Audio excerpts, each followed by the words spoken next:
Hello, my beautiful souls. Welcome sa ating tarot reading sessions. Keep in mind, general reading po ito. Maaaring mag-resonate, maaaring hindi.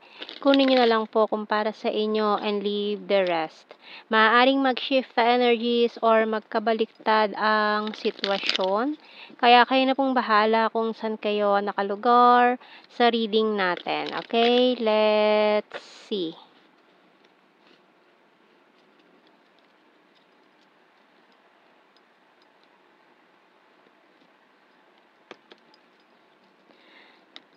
Oh, dalawang king. King of Wands and a King of Pentacles. Fire and Earth energy. So we also have here the Star and Four of Swords. The Moon and the Hangman. Three of Wands and the Ace of Cups. Bottom card, Ten of Swords. Oh. Okay, let's see sa ating message ng Archangel natin dito. So, may specific sign tayo dito ng strong Cancer, Pisces, and Aquarius. Meron ding fire and earth energy dyan. So, tingnan natin. Mukhang it's about a new beginning, pero parang may mga hindi pa rin makapag-decide kung tatanggapin ba itong new beginning na ito or mafe-feeling stuck pa rin from the past. So we have here passion by Archangel Haniel. Trust and follow your renewed passion in your love life and career. Okay. So kaya pala may mga energy pa rin na parang stuck.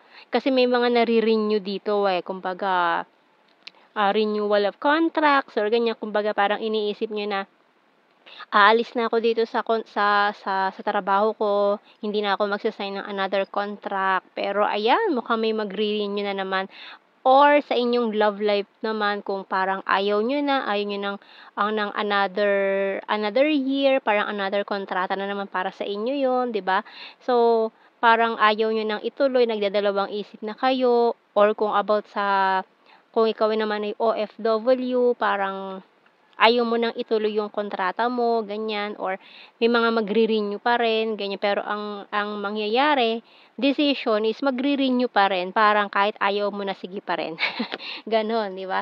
So, kaya parang may mga nag-aalangan dito na undecided energy, feeling stuck, pero kahit na may new beginning na naghihintay, pero mas pinipili pa rin yung nakaraan, yung past, or renewal, ganyan. Parang, sige, tuloy ko tong ginagawa ko kaysa magsimula na naman ako ng bago, mga ganyan. So, sa lahat ng bagay, pwedeng i-apply yon.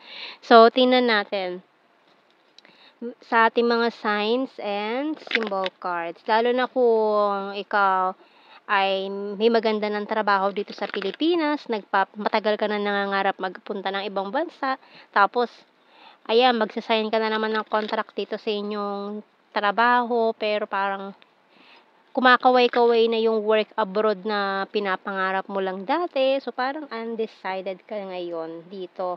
Kahit pa may new beginning no, parang minsan natatakot tayo sa mga bagong simula na yan kasi mangangapa ka na naman kaysa yung ginagawa mo na nakasanayan mo na. Parang sa love life din yan kumbaga parang natatakot ka na mag-try ng panibago kasi nasanay ka na rito sa iyong long term, parang ganyan. So we have here the luck, playing cards, bird, bonfire, traffic lights, and sunglasses. Okay, so may mga din dito may mga tukso na nakapaligid dyan with the bonfire, sunglasses, playing cards.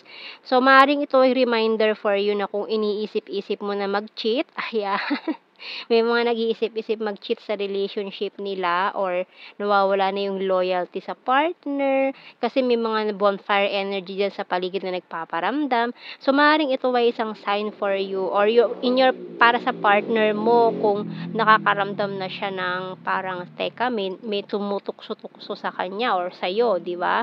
So, may mga bonfire energy na nakapaligid dyan na parang tukso. And puwedeng matali sa sitwasyon na hindi maganda kung hindi maiiwasan 'tong mga tuksong 'to. Kaya 'yan, "O tukso, layuan mo ko," ganyan, 'di ba? So itong mga tukso na 'yan, nandiyan lang sa paligid 'yan, so hindi 'yan mawawala. Nakamasid lang 'yan, parang naghihintay ng tamang tiyempo. Ayan, para maging ano ka, para narinig ko tuloy, biglang biglang na gano'n, victims of love, gano'n. So ikaw, nasa sa'yo 'yan 'no, kung magpapatali ka ba sa mga maling desisyon mo sa buhay or hahayaan mong lumipad ka at maging malaya. So, desisyon mo mananaig dito 'no, lalo na kung alam mo namang magpapadaig ka ba sa tukso. So, pipiliin mo ba 'yan, gusto mo ba maging malaya or matali sa sitwasyon na pagsisisihan mo sa huli? So, tingnan natin sa ating mga tarot messages, oracle cards. So, it's about your decision making. So, sa mga nahihirapan mag-decision making, mahirap talaga magdesisyon sa buhay, no? Ayan, yan ang isa sa mga dilemma rin, lalo na mga the struggle is real, lalo na sa mga Libra. May mga co-Libras out there, ayan. So, mahirap talaga mag-decide para sa amin.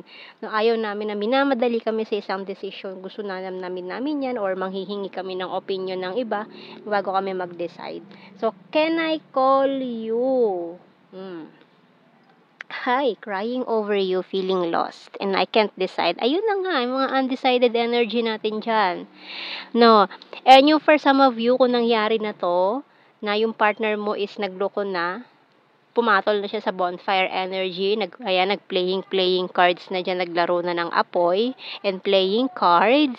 So, kung nangyari na ito, betrayal energy natin dito, kung nangyari na yan. So, ngayon itong taon to is, yan nga, natali na siya sa maling sitwasyon and crying na diyan sa Gedli. Ayan, so mga undecided energy. Kasi dati undecided lang siya eh. Pero kung nagawa niya na natukso na siya sa maling sitwasyon, sa maling desisyon, ayan na, giving up. And it hurts so badly.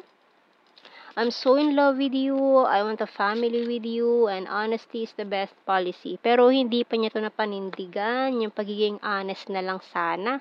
And I'm being defensive, bottom card. So, let's see sa ating more messages, the hidden truth, oracle cards. Oops. I know I messed up everything. So, ayan, talagang nagsesenti-senti na siya. Alam niya na sabotage niya yung connection na meron kayo dahil sa pagiging marupok niya, di ba, natukso. So, I left you before you could leave me. Oh my God. So, mga iniisip nitong taon to na, oy, baka ginagawa niya rin, kaya unahan ko na to, ganyan, di ba? So many things remind me of you. And ngayon napahiya siya, no? Kasi lumabas yung katotohanan. I wish I had treated you better. And I bury myself in work to forget you. And may nahulog tayong card. I hope that you can forgive me one day. You speak to me through music and I love you. So, mahal ka pa rin daw niya, Mahal ka pa rin daw niya. Kumbaga natukso lang talaga yan. I know that I crossed the line with you. Okay, so kuha tayo ng initials natin dito. Pwedeng initials ng pangalan nyo or anything na pwedeng mabuo dito. Words na connected sa inyong dalawa or sa inyo. We have here H, P, E, V, N, L, M, S, C, J, A. So, yung bottom card is U.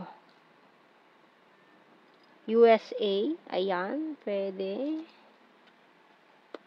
Okay, so let's see sa blue card. We have here, ayun ang runner.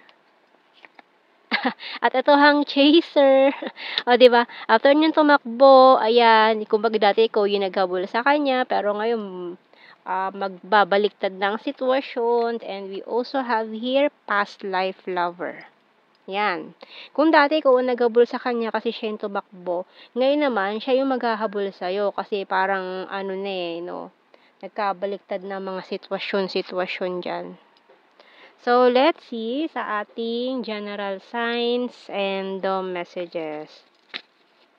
Kasi laking pagsisisi niya, natali siya doon sa maling sitwasyon, sa bonfire energy na kumbaga dapat sikreto lang yun or kumbaga dapat wala lang yun pero ganun na nangyari. Ano siya ngayon, 'di ba?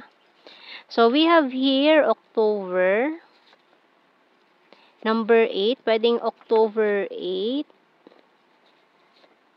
Luzon, August, Sagittarius and friendly, ex-lover, Libra, North PH, smart, soulmate, air sign, Gemini, Libra, Aquarius.